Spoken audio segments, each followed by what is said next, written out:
வணக்கம்.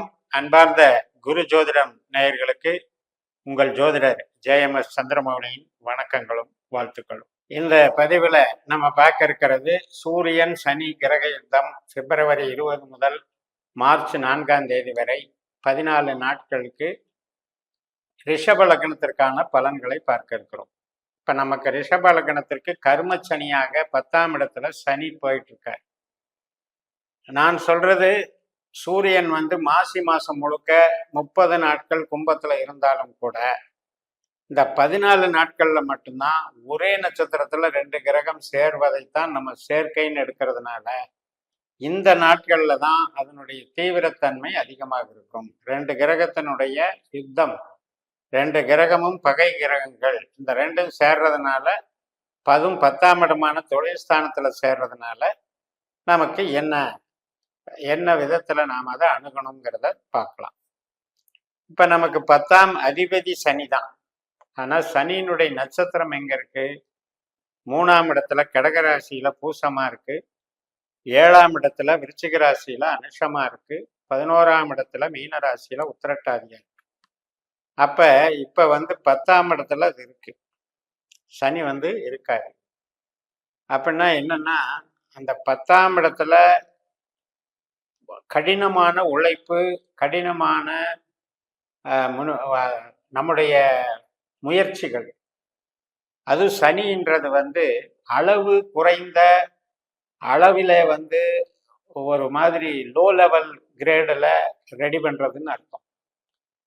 அதாவது இப்போ உதாரணத்திற்கு குரு அப்படின்னா நம்ம தங்கம்னு சொல்கிறோம், செவ்வாய் அப்படின்னா பூமின்னு சொல்கிறோம், அதே மாதிரி புதன் அப்படின்னு சொன்னால் படிப்புன்னு சொல்கிறோம், கம்ப்யூட்டர்னு சொல்கிறோம், சுக்கிரன்னு சொன்னால் டிசைனிங் ஆபரணம்னு சொல்கிறோம். ஆனால் சனின்னு சொன்னால் நம்ம என்ன சொல்கிறோம்?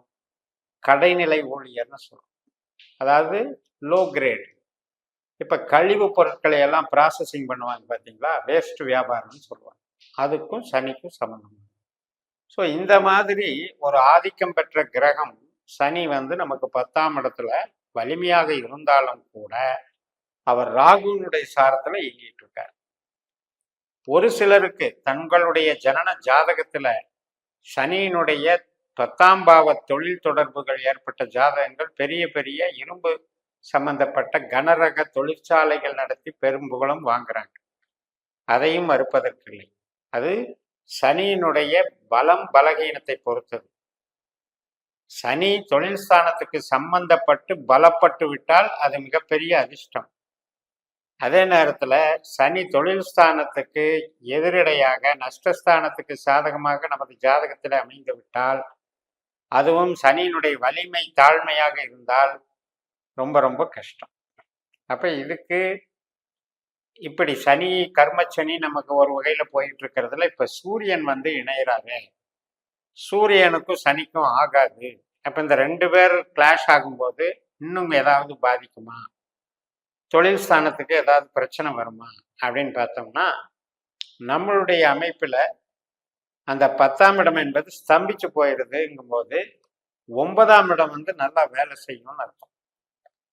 இந்த 9ஆம் இடம் அப்படிங்கிறது என்ன அப்படின்னா, மூளை உழைப்பு, மார்க்கெட்டிங் ஸ்ட்ராட்டஜி, அதே போல கமிஷன் வகை, ஒரு கன்சல்டிங் பிஸ்னஸ் பண்ணுறது, ஒரு ப்ரொஃபஸராக வேலை பார்க்கறது, வெளிநாடு தொடர்பு சம்மந்தப்பட்ட வேலைகளை, ஐடி வேலை, இது மாதிரி அதில் பாசிட்டிவாக கொண்டு போகிறது. இந்த பலன்கள் நமக்கு இப்போ நல்லா இருக்கிற காரணத்தினால அந்த உடல் உழைப்பு சார்ந்த பணியில் இருக்கவங்க கூட இப்போ இந்த மூளை உழைப்பு சார்ந்து மாறிக்கொண்டால் இந்த நாட்கள் நமக்கு பாதிக்காது. இப்போ ஒரு மேன் பவரை நம்பி நம்ம ஒரு வேலையை செய்கிறோம், ஒரு லேபர் ஒர்க்கு இருந்தால் தான் இந்த வேலையை செய்ய முடியும். ஒரு ஃபேக்ட்ரி இருக்குது, அதில் பொருள்களை உற்பத்தி செய்கிறோம். அப்போ அந்த லேபர்ஸ் இத்தனை மணி நேரம் உழைச்சாதான் இது ரெடியாகும் இருக்கும் பொழுது அவங்களால உங்களுக்கு ஒத்துழைப்பு கிடைக்காம, சரியா வேலைக்கு வராம, அல்லது எதிர்ப்பு வார்த்தைகளை பேசிக்கிட்டு ஆப்போசிஷன் மென்டாலிட்டியில அவங்க ஏதாவது அதுக்கு பிரச்சனை, தொழிலுக்கு பிரச்சனை பண்ணும்போது அந்த தொழில் பாதிக்கப்படும். அப்போ உற்பத்தி சார்ந்த துறையில் இருக்கவங்களுக்கு இந்த காலகட்டத்தில் கொஞ்சம் இந்த நடவடிக்கைகளில் கவனமாக இருக்கணும். இப்போ என்னன்னா, சூரியன் நமக்கு யாரு அப்படின்னா, நம்மளுடைய சிந்தனையை தூண்டி விடுற கிரகம், செயல்திறனை வெளிக்காட்டுற கிரகம், நமக்குண்டான செயல் திட்டங்களை வகுக்கக்கூடிய கிரகம். அதை நடைமுறைப்படுத்த போகும்போது இந்த ஆகாத 2 பேர் சேரும்போது என்னாகும், அதுக்கு எதிர்ப்பு கிளம்பும். அதாவது இப்ப என்னன்னா, மைண்ட் ஒர்க்குக்கும் ஃபீல்டு ஒர்க்குக்கும் உள்ள போட்டின்னு எடுத்துக்கலாம்.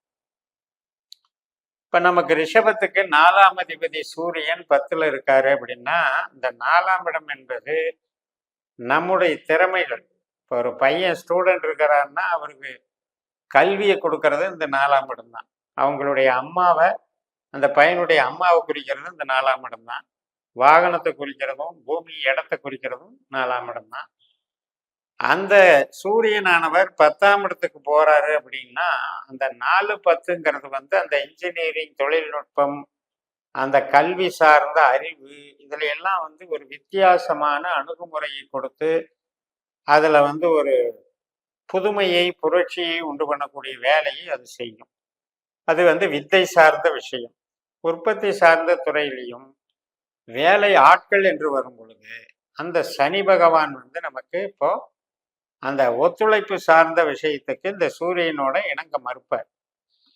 அப்ப இந்த 10ஆம் இடத்தில் சிக்கல்களை நீங்க எப்படி தீர்த்துக்கணும் அப்படின்னா, ஸ்மார்ட் ஒர்க்குக்கு மாறணும், மூளை உழைப்பு சார்ந்து நம்ம யூஸ் பண்ணிக்கணும், மார்க்கெட்டிங்ல கான்சன்ட்ரேஷன் அதிகம் பண்ணிக்கணும், ப்ரொடக்ஷனை விட நமக்கு அதுல டிசைனிங் இருக்கு, அதுல அடுத்த நவீனப்படுத்துதல் இருக்கு, சில மாற்றங்களை கொண்டு வர்றது இருக்கு. இது மாதிரி நடவடிக்கைகளையும் நம்ம மேற்கொள்ளலாம். இது போக ரிஷபத்துக்கு பொறுத்த வரைக்கும் அவருடைய பணபலம் அப்படின்னு எடுக்கும் பொழுது சேமிப்புகளுக்கு கொஞ்சம் தட்டுப்பாடு கொடுக்கத்தான் செய்யும். ஏன்னா அவங்களுடைய பணம் அப்படிங்கிறது ரிஷபத்துக்கு பொறுத்த வரைக்கும் அது ராகுவே தரக்கூடிய அமைப்புல தான் இருக்க. அந்த ராகுனுடைய நட்சத்திரத்துல தான் இந்த சனி உட்கார்ந்துருக்காரு, சூரியன் கூட போய் சேர்றார். அப்ப இந்த காலகட்டத்துல வரவேண்டிய பணங்கள் சரியா வரல, அது வந்திருந்தா எனக்கு இப்ப பேங்க் பேலன்ஸ் கரெக்டா இருந்திருக்கும், மெயின்டைன் பண்ண முடியல, அதனால சில நடவடிக்கைகளுக்கு எனக்கு ஆளாக நேரிடுது. இது மாதிரியான சிக்கல்கள் அரசு நடவடிக்கைகள்னு சொல்றோம் இல்லையா, அப்ப சூரியனும் சனியும் சண்டை போட்டா அரசு சார்ந்த ஒரு கேள்விகள், நோட்டீஸுகள், பிரச்சனைகள், விசாரணைகள், இதுக்கெல்லாம் கூட அதுல ஒரு காரணம் வந்துடும்.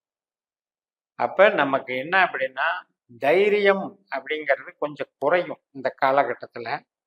அந்த தைரியத்துக்கு நாம முன்னேற்பாடாக அந்த காலகட்டத்துல நமக்கு இப்படிதான் இருக்குன்னு சொல்லி அதற்கான ஒரு மாற்று நடவடிக்கைகளை நாம முன்னாலேயே கையெடுத்து வச்சுக்கிட்டோம்னா பெருசா பாதிக்கும்.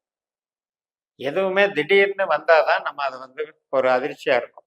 இந்த வகையில இந்த ரிஷப லக்னத்திற்கு கர்மச்சனியோடு சூரியன் உங்களுக்கு பெரிய பாதிப்பை தரலைன்னாலும் மூளை உழைப்பின் மூலம் அதை சரி செய்து கொள்ளக்கூடிய ஒரு நன்மையை தருகிறார் என்று கூறி நிறைவு செய்கிறேன். இந்த சேனலை சப்ஸ்கிரைப் பண்ணி ஷேர் பண்ணுங்க.